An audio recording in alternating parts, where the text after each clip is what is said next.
Hello students, ਅਸੀਂ ਕਰ ਰਹੇ ਹਾਂ ਕਲਾਸ 10th ਚੈਪਟਰ ਸਾਡਾ 10th ਸਰਕਲ। ਸੋ ਐਕਸਰਸਾਈਜ਼ ਹੈ ਸਾਡੀ 10.2 ਜਿਸ ਨੂੰ ਅਸੀਂ ਸ਼ੁਰੂ ਕਰਨ ਜਾ ਰਹੇ ਹਾਂ।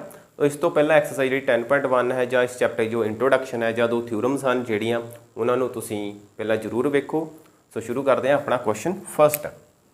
ਸੋ ਕੁਐਸਚਨ ਜੋ ਫਸਟ ਹੈ ਸਾਡਾ ਇੱਕ ਸਾਡੇ ਕੋਲ ਬਹੁ ਵਿਕਲਪੀ ਜਾਂ MCQ ਕੁਐਸਚਨ ਹੈ ਜਿਸ ਸਾਨੂੰ ਕਿਹਾ ਗਿਆ ਹੈ ਕਿ ਇੱਕ ਬਿੰਦੂ Q ਤੋਂ ਇੱਕ ਚੱਕਰ ਤੇ ਸਪਰਸ਼ ਰੇਖਾ ਦੀ ਲੰਬਾਈ 24 ਸੈਂਟੀਮੀਟਰ ਹੈ ਅਤੇ Q ਦੀ ਕੇਂਦਰ ਤੋਂ ਦੂਰੀ 25 ਸੈਂਟੀਮੀਟਰ ਹੈ ਤਾਂ ਚੱਕਰ ਦਾ ਅਰਧ ਵਿਆਸ ਪਤਾ ਕਰੋ। ਸੋ ਸਭ ਤੋਂ ਪਹਿਲਾਂ ਤੁਹਾਨੂੰ ਕੀ ਚਾਹੀਦਾ ਹੈ, ਇੱਕ ਸਰਕਲ। ਸੋ ਅਸੀਂ ਡਰਾ ਕਰਦੇ ਹਾਂ। ਸਭ ਤੋਂ ਪਹਿਲਾਂ ਆਪਣਾ ਇੱਕ ਸਰਕਲ ਲੈਂਦੇ ਹਾਂ।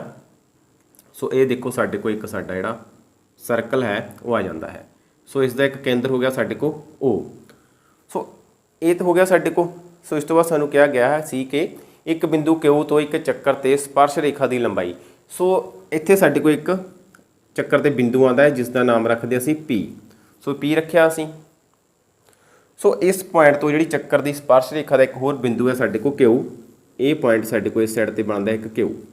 ਸੋ ਇਹਨਾਂ ਦੋਵਾਂ ਦੀ ਜਿਹੜੀ ਸਾਡੇ ਕੋਲ ਦੂਰੀ ਹੈ, ਲੰਬਾਈ ਹੈ ਸਪਰਸ਼ ਰੇਖਾ ਦੀ, ਉਹ ਸਾਡੇ ਕੋਲ ਹੈ 24 ਸੈਂਟੀਮੀਟਰ ਅਤੇ ਨਾਲ ਕਿਹਾ ਸਾਨੂੰ ਕਿ Q ਦੀ ਕੇਂਦਰ ਤੋਂ ਦੂਰੀ 25 ਸੈਂਟੀਮੀਟਰ ਹੈ। ਸੋ Q ਇਹ ਹੈ ਤੇ ਕੇਂਦਰ ਸਾਡੇ ਕੋਲ O ਹੈ। ਸੋ Q ਤੇ ਕੇਂਦਰ ਦੀ ਦੂਰੀ ਜਿਹੜੀ ਸਾਡੇ ਕੋਲ ਹੈ ਉਹ ਕਿੰਨੀ ਹੈ? 25 ਸੈਂਟੀਮੀਟਰ। ਸੋ ਇਹ ਸਾਡੇ ਕੋਲ ਇੱਕ ਜਿਹੜੀ ਆਕ੍ਰਿਤੀ ਹੈ ਜਾਂ ਫਿਗਰ ਹੈ ਉਹ ਬਣਦੀ ਹੈ। ਸੋ ਪਤਾ ਹੀ ਕਰਨਾ ਹੈ ਅਸੀਂ ਅਰਧ ਵਿਆਸ। ਸੋ ਸਾਨੂੰ ਪਤਾ ਹੈ ਕਿ O ਤੋਂ P ਤੱਕ ਸਾਡਾ ਕੀ ਹੈ, ਇਹ ਜੋ ਅਰਧ ਵਿਆਸ ਹੈ। ਸੋ OP ਅਰਧ ਵਿਆਸ ਅਸੀਂ ਪਤਾ ਕਰਨਾ ਹੈ ਕਿ ਕਿੰਨਾ ਆਉਂਦਾ ਹੈ। ਸੋ ਹੁਣ ਦੇਖੋ, ਜੇਕਰ ਤੁਸੀਂ 10.1 ਦੀ ਕਲਾਸ ਲਗਾਈ ਹੈ, ਉਸਦਾ ਥਰਡ ਕੁਐਸਚਨ ਦੇਖਿਆ ਨਾ ਤੁਸੀਂ, ਤਾਂ ਤੁਹਾਨੂੰ ਇਸ ਕੁਐਸਚਨ ਦੇ ਵਿੱਚ ਮੈਨੂੰ ਲੱਗਦਾ ਜ਼ਿਆਦਾ ਦੱਸਣ ਦੀ ਮੈਨੂੰ ਕੋਈ ਲੋੜ ਨਹੀਂ ਹੈ। ਤੁਸੀਂ ਇਸ ਨੂੰ ਖੁਦ ਕਰ ਸਕਦੇ ਹੋ। ਸੋ ਇਹ ਸਾਡੇ ਕੋਲ ਕੀ ਬਣਦੀ ਹੈ ਕਿ ਇਹ ਸਾਡੇ ਕੋਲ ਰਾਈਟ ਐਂਗਲ ਹੁੰਦਾ ਹੈ। ਸੋ ਧਿਆਨ ਨਾਲ ਸਮਝ ਲਓ ਕਿ ਚੱਕਰ ਦੀ ਸਪਰਸ਼ ਰੇਖਾ ਦਾ ਜਿਹੜਾ ਬਿੰਦੂ ਹੁੰਦਾ ਹੈ ਉਸਦਾ ਕੇਂਦਰ ਤੋਂ ਜਦੋਂ ਲੰਬ ਬਣਦਾ ਹੈ ਤਾਂ ਉਹ ਸਾਡੇ ਕੋਲ 90 ਡਿਗਰੀ ਦੇ ਬਰਾਬਰ ਹੁੰਦਾ ਹੈ। ਸੋ ਆਲਰੇਡੀ ਕਲੀਅਰ ਹੈ ਕਿ ਸਾਡਾ ਲੰਬ ਹੁੰਦਾ ਜਾਂ ਪਰਪੈਂਡੀਕੂਲਰ ਹੁੰਦਾ ਉਹ ਸਾਡੇ ਕੋਲ ਰਾਈਟ ਐਂਗਲ ਹੀ ਬਣਾਉਂਦਾ ਹੈ। ਸੋ ਇਸ ਦੇ ਸਾਹਮਣੇ ਜਿਹੜੀ ਸਾਈਡ ਆ ਗਈ ਸਾਡੇ ਕੋਲ H ਹੁੰਦੀ ਹੈ। ਇਹ ਸਾਡੇ ਕੋਲ ਬੇਸ ਹੋ ਗਿਆ ਸਾਡਾ, ਤੇ ਇਹ ਛੋਟੀ ਸਾਈਡ ਜਿਹੜੀ ਆਏਗੀ ਸਾਡੇ ਕੋਲ ਪਰਪੈਂਡੀਕੂਲਰ ਆ ਜਾਏਗੀ। ਸੋ ਇਟ ਮੀਨਸ ਪਰਪੈਂਡੀਕੂਲਰ ਅਸੀਂ ਪਤਾ ਕਰਨਾ ਹੈ। ਸੋ ਜਦੋਂ ਵੀ HPB ਆ ਗਿਆ ਸਾਡੇ ਕੋਲ, ਜਾਂ ਕਾ ਐੜਾ ਅਤੇ ਲੱਲਾ, ਲੰਬ ਆ ਗਿਆ, ਕਰਨ ਆ ਗਿਆ ਤੇ ਆਧਾਰ ਆ ਗਿਆ, ਤਾਂ ਸਾਡੇ ਕੋਲ ਕਿਹੜੀ ਥਿਊਰਮ ਲੱਗੇਗੀ? Pythagoras theorem.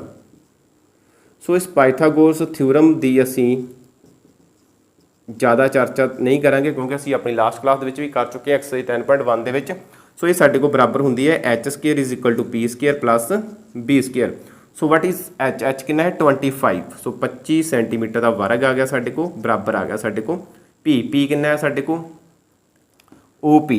ਸੋ ਇਹ ਅਸੀਂ ਲਿਖ ਲਿਆ OP ਕਿਉਂਕਿ OP ਦੀ ਸਾਡੇ ਕੋਲ ਵੈਲਿਊ ਜਾਂ ਅਰਧ ਵਿਆਸ ਦੀ ਵੈਲਿਊ ਨਹੀਂ ਸੀ, ਅਸੀਂ ਫਾਈਂਡ ਕਰਨੀ ਸੀ, ਇਸ ਲਈ ਅਸੀਂ ਲਿਖਦੇ ਹਾਂ OP।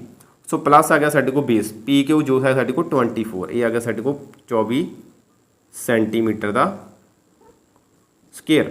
ਸੋ ਇਹ ਆ ਗਿਆ ਸਾਡੇ ਕੋਲ। ਹੁਣ ਅਸੀਂ ਕਰਨਾ ਹੈ 25 ਦਾ ਵਰਗ। ਸੋ 25 ਦਾ ਵਰਗ ਕਰਨਾ ਹੈ ਮਤਲਬ ਕਿ 25 ਨੂੰ ਅਸੀਂ 25 ਨਾਲ ਗੁਣਾ ਕਰਨੀ ਹੈ। ਸੋ ਇਹ ਸਾਰੇ ਬੱਚਿਆਂ ਨੂੰ ਮੈਨੂੰ ਲੱਗਦਾ ਕਲੀਅਰ ਹੀ ਹੁੰਦਾ ਹੈ ਕਿ 25 ਨੂੰ 25 ਨਾਲ ਗੁਣਾ ਕਰੋ ਤਾਂ ਸਾਡੇ ਕੋਲ ਕਿੰਨਾ ਆਉਂਦਾ ਹੈ? 625। ਜੇਕਰ ਨਹੀਂ ਹੈ ਤਾਂ ਗੁਣਾ ਕਿੱਦਾਂ ਕਰਨੀ ਹੈ? 5 5 25, 5 5 25, 2 ਕੈਰੀ। ਦੇਖੋ ਇਹ 25 ਆ ਗਿਆ ਸਾਡੇ ਕੋਲ, 5 ਇੱਥੇ ਲੱਗ ਜਾਣਾ, 2 ਜਿਹੜਾ ਉਹ ਹਾਸਲ ਚੱਲ ਜਾਂਦਾ ਹੁੰਦਾ ਹੈ। 5 दूनी 10 ਤੇ 2 12। ਸੋ ਪਹਿਲੇ 5 ਦੇ ਨਾਲ ਗੁਣਾ ਕੀਤੀ, ਸਾਡੇ ਕੋਲ ਆ ਗਿਆ 125। ਸੋ ਫਿਰ ਅਸੀਂ ਕ੍ਰੋਸ ਦਾ ਸਾਈਨ ਲਗਾਉਣਾ ਹੈ। 2 5 10, 1 ਆਂਸਰ, 2 दूनी 4 ਤਾਂ 1 5। ਸੋ ਸਾਡੇ ਕੋਲ ਹੈਗਾ 5 2 ਤੇ 6। ਸੋ ਇਹਦਾ ਮਤਲਬ ਸਾਡੇ ਕੋਲ ਹੈਗਾ 625। ਸੋ ਨਾਲ ਦੇਖੋ ਸੈਂਟੀਮੀਟਰ ਹੈ, ਨਾਲ ਦੀ ਨਾਲ ਸੈਂਟੀਮੀਟਰ ਨੂੰ ਸੈਂਟੀਮੀਟਰ ਨਾਲ ਗੁਣਾ ਕਰੀਤੀ ਤੇ ਤਾਂ ਸਾਡੇ ਕੋਲ ਹੈਗਾ 625 ਸੈਂਟੀਮੀਟਰ ਦੀ ਸਕੁਅਰ। ਫਿਰ ਆ ਸਾਡੇ ਕੋਲ OP ਦੀ ਵੈਲਿਊ ਨਹੀਂ ਹੈ, ਸੋ ਦੇਅਰਫੋਰ OP ਇਸ ਤਰ੍ਹਾਂ ਹੀ ਰਹਿ ਜਾਏਗਾ OP ਦਾ ਸਕੁਅਰ ਪਲੱਸ। ਸੋ 24 ਦਾ ਸਕੁਅਰ ਕਰਨਾ ਹੈ, 24 ਨੂੰ ਗੁਣਾ ਕਰ ਲਓ। ਦੇਖੋ 24 ਨੂੰ ਗੁਣਾ ਕਰਦੇ ਸਾਡੇ ਕੋਲ ਆਉਂਦਾ 4 ਚੁੱਕ 16, 1 4 दूनी 8 ਤਾਂ 1 9। ਕਲੀਅਰ? 2 ਚੁੱਕ 8, 2 दूनी 4, ਸਾਡੇ ਕੋਲ ਆ ਗਿਆ 6 9 8 17, 1 4 ਤੇ 1 5। ਸੋ ਇਹ ਆ ਗਿਆ ਸਾਡੇ ਕੋਲ 576 ਸੈਂਟੀਮੀਟਰ ਦਾ ਸਕੁਅਰ। ਹੁਣ ਦੇਖੋ ਜਿਹੜੀ ਸਾਡੇ ਕੋਲ ਜਦੋਂ ਇਕੁਏਸ਼ਨ ਆ ਜਾਂਦੀ ਹੈ, ਇਕੁਏਸ਼ਨ ਮੀਨਸ ਕਿ = ਹੋਵੇ ਰਾਈਟ ਔਰ ਲੈਫਟ, ਕੋਈ ਨਾ ਕੋਈ ਸਾਡੇ ਕੋਲ ਵਿਅੰਜਕ ਦਿੱਤਾ ਹੋਵੇ ਜਾਂ ਅਲਜਬਰਿਕ ਐਕਸਪ੍ਰੈਸ਼ਨ ਹੋਵੇ ਤਾਂ ਅਸੀਂ ਇਕੁਏਸ਼ਨ ਬੋਲ ਦਿੰਦੇ ਹਾਂ। ਤਾਂ ਸਾਡੇ ਕੋਲ ਜਿਹੜੀਆਂ ਵੀ ਲਾਈਕ ਫਿਗਰਸ ਹੁੰਦੀਆਂ ਉਹਨਾਂ ਨੂੰ ਅਸੀਂ ਇੱਕ ਸਾਈਡ ਤੇ ਕਰ ਲੈਣਾ ਹੈ। ਸੋ ਲਾਈਕ ਫਿਗਰਸ ਮਤਲਬ ਕਿ ਸਾਡੇ ਕੋਲ ਇਹ ਵੀ ਇੱਕ ਨੰਬਰ ਹੈ, ਇਹ ਵੀ ਇੱਕ ਨੰਬਰ ਹੈ। ਸੋ ਅਸੀਂ ਕਰਦੇ ਹਾਂ 625 centimetre square minus 576 centimetre square = OP ਦਾ ਸਕੁਅਰ। ਸੋ ਇਸ ਦੀ ਮਾਈਨਸ ਕਰੋ, ਕਿੰਨਾ ਆਉਂਦਾ ਹੈ? ਸੋ ਮਾਈਨਸ ਦੇਖੋ 5 7 6 ਮਾਈਨਸ ਕਰਨਾ ਹੈ ਅਸੀਂ, ਸੌਰੀ ਇਹ ਇੱਥੇ ਰਹਿ ਗਿਆ। ਸੋ ਇੱਧਰ ਆ ਗਿਆ ਸਾਡੇ ਕੋਲ 1, ਇੱਥੇ ਆ ਗਿਆ 15, 15 ਚੋਂ 6 ਮਾਈਨਸ ਕਰੋ 9, ਇੱਥੇ ਰਹਿ ਗਿਆ 5, ਇੱਥੇ ਬਣੇ 11, 11 ਚੋਂ 7 ਮਾਈਨਸ ਕਰੋ 4, 49 ਸਾਡੇ ਕੋਲ ਹੈਗਾ 49 ਸੈਂਟੀਮੀਟਰ ਸਕੁਅਰ, ਤੇ ਸਾਡੇ ਕੋਲ ਹੈਗਾ OP ਦਾ ਸਕੁਅਰ। ਸੋ OP ਫਾਈਂਡ ਕਰਨੀ ਹੈ ਅਸੀਂ, OP ਸਾਡੇ ਕੋਲ ਆ ਜਾਏਗੀ।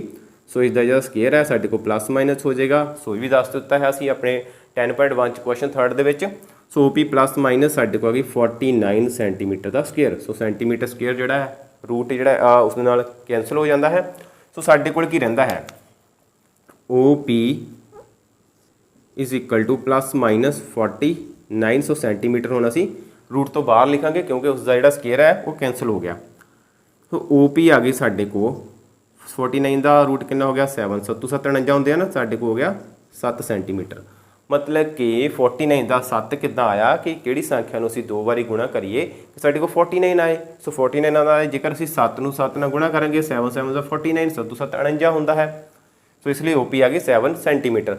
ਹੁਣ ਤੁਹਾਡੇ ਇੱਥੇ ਇੱਕ ਹੋਰ ਡਾਊਟ ਪੈਦਾ ਹੋ ਗਿਆ ਹੋਣਾ ਕਿ ਪਲੱਸ ਮਾਈਨਸ ਕਿਉਂ ਲਿਖਿਆ। ਸੋ ਜਦੋਂ ਵੀ ਤੁਸੀਂ ਵਰਗ ਦਾ ਵਰਗਮੂਲ ਬਣਾਉਣਾ ਹੈ ਤਾਂ ਦੂਸਰੀ ਸਾਈਡ ਤੇ ਜਾ ਕੇ 2 ਰੂਟ ਬਣਦੇ ਨੇ ਪਲੱਸ ਤੇ ਮਾਈਨਸ ਦੇ, ਪਰ ਅਸੀਂ ਲੈ ਕੇ ਲੈਣਾ ਕਿਹੜਾ ਹੈ ਪੋਜ਼ਿਟਿਵ ਦਾ। ਸੋ ਪੋਜ਼ਿਟਿਵ ਦਾ ਲਵਾਂਗੇ, ਸਾਨੂੰ ਕੋਈ ਵੀ ਸਾਈਨ ਲੈਣ ਦੀ ਲੋੜ ਨਹੀਂ ਹੈ, ਨੈਗੇਟਿਵ ਅਸੀਂ ਨਹੀਂ ਲੈਂਦੇ।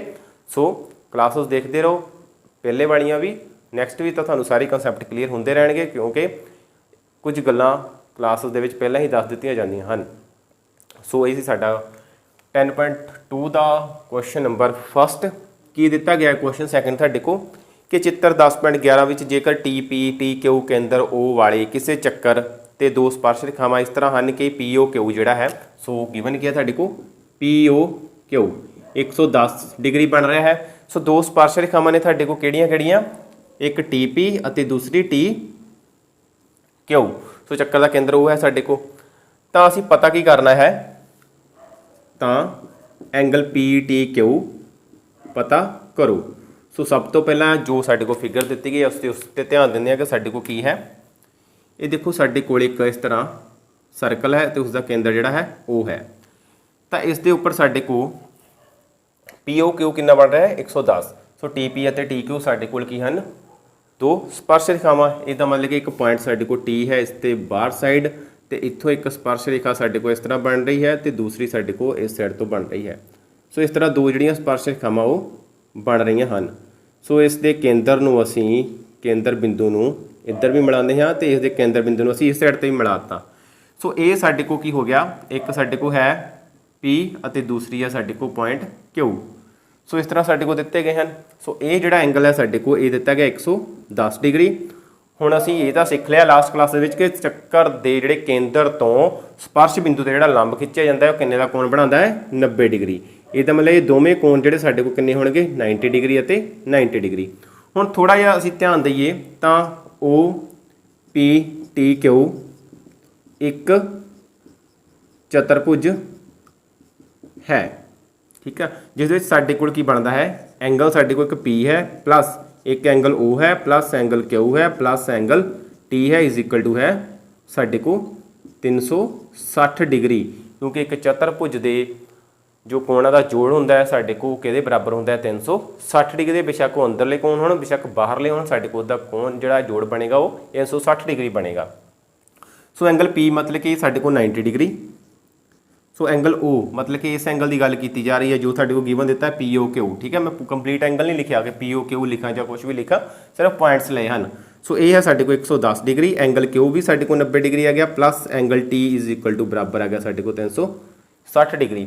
ਸੋ ਇਹ ਤਿੰਨੇ ਸਾਡੇ ਕੋਲ ਫਿਗਰਸ ਹਨ, ਤਿੰਨਾਂ ਨੂੰ ਅਸੀਂ ਐਡ ਕਰਦੇ ਹਾਂ। 90 90 ਕਿੰਨਾ ਹੋ ਗਿਆ ਸਾਡੇ ਕੋਲ 180। ਸੋ 180 ਦੇ ਵਿੱਚ ਅਸੀਂ ਕਿੰਨਾ ਜੋੜਨਾ ਹੈ 110। ਸੋ 092 ਸੋ 290 ਡਿਗਰੀ ਪਲੱਸ T ਆ ਗਿਆ ਸਾਡੇ ਕੋਲ is equal to 360 degree. So ਇਹ ਬਣਿਆ ਸਾਡੇ ਕੋਲ 360 ਡਿਗਰੀ। ਸੋ ਜਿਹੜਾ ਐਂਗਲ T ਲਿਖ ਰਿਹਾ ਹੈ ਸਾਡੇ ਕੋਲ ਇਹੀ ਐਂਗਲ ਬਣ ਰਿਹਾ ਹੈ ਜੋ ਸਾਨੂੰ ਫਾਈਂਡ ਕਰਨ ਨੂੰ ਕਿਹਾ ਹੈ PTQ, ਇਹ ਧਿਆਨ ਰੱਖਣਾ ਹੈ। ਸੋ ਇਸ ਤੋਂ ਬਾਅਦ ਐਂਗਲ T ਫਾਈਂਡ ਕਰਨਾ ਹੈ ਸਾਡੇ ਕੋਲ ਆ ਗਿਆ 360 ਡਿਗਰੀ ਮਾਈਨਸ ਆ ਗਿਆ 290 ਡਿਗਰੀ। ਤਾਂ ਸਾਡੇ ਕੋਲ ਆਉਂਦਾ ਹੈ 0 ਚੋਂ 0 ਮਾਈਨਸ ਕਰੋ 0 ਆ ਗਿਆ, 6 ਚੋਂ 9 ਮਾਈਨਸ ਨਹੀਂ ਹੁੰਦੇ। ਸੋ ਇੱਥੇ ਰਹਿ ਗਿਆ 2, ਇੱਥੇ ਬਣੇ ਸਾਡੇ ਕੋਲ 16, 16 ਚੋਂ 9 ਮਾਈਨਸ ਕਰੋ ਸਾਡੇ ਕੋਲ ਆ ਗਿਆ 7, 2 ਚੋਂ 2 ਮਾਈਨਸ ਕਰਾਂਗੇ 0 ਆ ਜਾਏਗਾ। So it means 70 degree. So ਇਹ ਆ ਗਿਆ ਸਾਡੇ ਕੋਲ T ਔਰ ਜਾਂ ਅਸੀਂ ਕਹੀਏ ਤਾਂ PTQ ਸਾਡੇ ਕੋਲ ਕਿਹਦੇ ਬਰਾਬਰ ਆ ਜਾਂਦਾ ਹੈ 70 डिग्री दे। सो ये आ गया साडे कोल एंगल 70 डिग्री। सो ये सी साडा क्वेश्चन नंबर सैकंड, जिस दे विच सिंपल प्रॉपर्टी लगी कि चतुर्भुज बनी उसके चारे कोणों का जोड़ 360 डिग्री हुंदा है। तो असीं जिहड़ा वो एंगल्स ने वो एंगल सी जिहड़ा वो पता कर लिया है। सो देखो क्वेश्चन थर्ड विच साडे कोल है कि जेकर एक बिंदु P तो O केंद्र वाले चक्कर ते P ਅਤੇ PB स्पर्श रेखावां आपस में 80 डिग्री के कोण ते झुकीਆਂ होण तां POA पता करो। सो साडे कोल की है, एक सर्कल दिता गया, सो जिसका केंद्र है O केंद्र। सो एक पॉइंट है साडे को P जिहड़ा साडे कोल इस तरह बाहरी साइड ते बन रहा है। सो इस तो साडे कोल दो स्पर्श रेखावां बन रही हैं चक्कर ते, एक इस तरह बनी, दूसरी साडे को भी इस तरह बनी। सो ये दोवें स्पर्श रेखावां बनियां तां असीं O केंद्र नूं स्पर्श रेखावां नाल मिलाया तां ये साडे कोल एक PA बन रही है ते दूसरी PB स्पर्श रेखा जिहड़ी बन रही है। सो ध्यान नाल समझो, चक्कर दा केंद्र O सी, इस तो बाहर पॉइंट P आया साडे को, PA ਅਤੇ PB स्पर्श रेखावां सी। ध्यान नाल समझो, PA ਅਤੇ PB दोवें स्पर्श रेखावां सी, दोवां 'ਚ P की आ गया, कॉमन आ गया। इट मीनस कि P जिहड़ा दोवां रेखावां 'ਚ साझा पॉइंट होया जो साडे को बाहर आ गया, इसलिए स्पर्श रेखा किहना बनी A ਅਤੇ B नाल। सो ये साडे को दो एंगल जिहड़े बन गए ये साडे को किहदे बराबर होणगे 90 डिग्री दे। क्लीयर। हुण क्या कि दोवें ही जिहड़ियां रेखावां ने स्पर्श रेखावां ने साडे कोल ये आपस में 80 डिग्री के कोण ते झुकीਆਂ ਹਨ। सो झुकणगीਆਂ किस तरह, ए मतलब कि ए कोण जिहड़ा तुहाडे कोल कितना दिता गया 80 डिग्री कोण जिहड़ा तुहाडे कोल दे दिता गया है। तो सानू जो एंगल फाइंड करने को कहा गया है वो सानू कहा गया है PO ਅਤੇ A। सो देखो POA एंगल की बन रहा है, देखो P ਤੇ O इकट्ठे हो गए साडे कोल, मतलब P ਨੂੰ O ਨਾਲ ਮਿਲਾਵਾਂਗੇ। सो ਅਸੀਂ ਇੱਥੇ ਲਿਖਦੇ ਹਾਂ P ਨੂੰ O ਨਾਲ मिलाओ। सो जो असी P ਨੂੰ O ਨਾਲ ਮਿਲਾਉਂਦੇ ਹਾਂ ਤਾਂ ਕੀ ਹੁੰਦਾ है, ਇਹ ਲਾਈਨ ਆਉਂਦੀ है जिस दे नाल साडे कोल दो भाग बनते हैं, 1 ਅਤੇ 2। ਅਸੀਂ फाइंड करना एंगल POA, ਇਹਦਾ मतलब ਅਸੀਂ ਇਹ ਉੱਪਰ वाला एंगल ਜਿਹੜਾ ਇਹ पता करना है। सो असी लिखते हाँ त्रिभुज POA विच। सो ये त्रिभुज आ गई साडे को। सो त्रिभुज के तिन्ने कोणों का जोड़ कितना हुंदा है 180 डिग्री।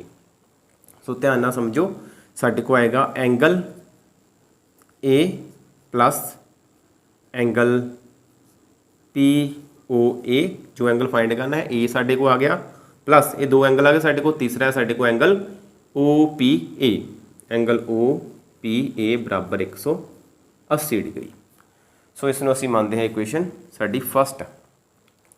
सो इस तो बाद देखो साडे कोल है जिहड़ी रेखा OP कोण जां P, जां असीं लिख लईए एंगल P नूं समदुभाजक जां समदुभाजित करती है। सो समदुभाजित का मतलब कि बाइसैक्ट करती है। सो बाइसैक्ट का मतलब या समदुभाजित का मतलब कि दो बराबर भागों में, बाई का मतलब दो होंदा, सैक्ट मतलब हिस्से, सम का मतलब बराबर, दो का मतलब दो, भाजित मतलब वंडना, दो बराबर भागों के वंडती है। सो इसका मतलब कि साडे को ये जिहड़ा उपर कोण बन रहा है साडे को, एक तां कोण ए बन गया साडे को, दूसरा कोण साडे को नीचे बन रहा है। सो ये दोवें कोण साडे को बराबर होणगे। पूरा कोण कितना साडे को 180। सो इसका मतलब 40 डिग्री उपर रह गया, 40 डिग्री ही नीचे रह गया। सो क्लीयर हो गया हुण कंसैप्ट की आंदा साडे को दोवां 'च, एक 90 डिग्री एक 40 डिग्री, तो ये असीं पता करना है। सो ए कितना एंगल 90 डिग्री। सो इत्थे लिखो एक तो ये आ गया साडे कोल 90 डिग्री, सॉरी ये लिखिया असीं। इस तो बाद एक असीं कंसैप्ट लिख लईए जो समदुभाजित करती है, तो इसलिए angle OPA is equal to होएगा एंगल OPB बराबर जिहड़ा साडे को हो जाएगा एंगल एंगल APB। सो देखो जिहड़ा एंगल APB सी किन्ने भागां 'च वंडिया गया, दो भागां 'च। सो ये साडे को दो भागां 'च वंडिया गया जिहड़ा इस ते बराबर होएगा। सो इसलिए एंगल OPA बराबर एंगल OPB साडे को आ गया 80/2 ओवर आ गया साडे को ये आ गया equal to 40 degree. 2 × 2 40 × 80। So therefore OPA is equal to angle OPB बराबर आ गया साडे को 40 डिग्री। सो हुण असीं लिखते हैं समीकरण 1 तो फ्रॉम इक्वेशन फस्ट। सो पहला एंगल A साडे को कितना है 90 डिग्री, प्लस फिर एंगल POA जो असीं फाइंड करना है POA प्लस फिर एंगल है साढ़े को ओ पी ए जोड़ा साढ़े को है 40 डिग्री बराबर आएगा 180 डिग्री, क्योंकि त्रिभुज के तिने गुणों का जोड़ है। सो पी ओ ए प्लस आ गया 90 ते 40 130 डिग्री बराबर 180 degree. So there four angle P O A बराबर आ जाएगा 180 degree minus 130 degree. So 130 minus हो गया साढ़े को। सो एंगल पी ओ ए 180 चो 130 माइनस करांगे तो साढ़े को आ गया 50 डिग्री। सो ये सी साडा एंगल जिहड़ा सी पी ओ ए। सो सिमिलरली जिहड़ा नीचे वाला एंगल होएगा वो भी साढ़े को 50 डिग्री ही आएगा, ठीक है। सो ये सी साडा question first second and third exercise 10.2 का। सो उम्मीद करदा कि जिहड़े तिन्ने क्वेश्चनस ने तुहानूं क्लीयर हो गए होणगे। सो वीडियोज़ नूं लाइक जरूर करो, शेयर जरूर करो, चैनल नूं सबसक्राइब कर लो, बैल आइकन दबाओ तां जो तुहानूं नवीं वीडियोज़ की नोटिफिकेशन जिहड़ी है तुहाडे फोन ते मिलदी रहे। सो थैंक यू, मिलते हैं नैक्सट क्लास दे विच नैक्सट क्वेश्चन दे नाल।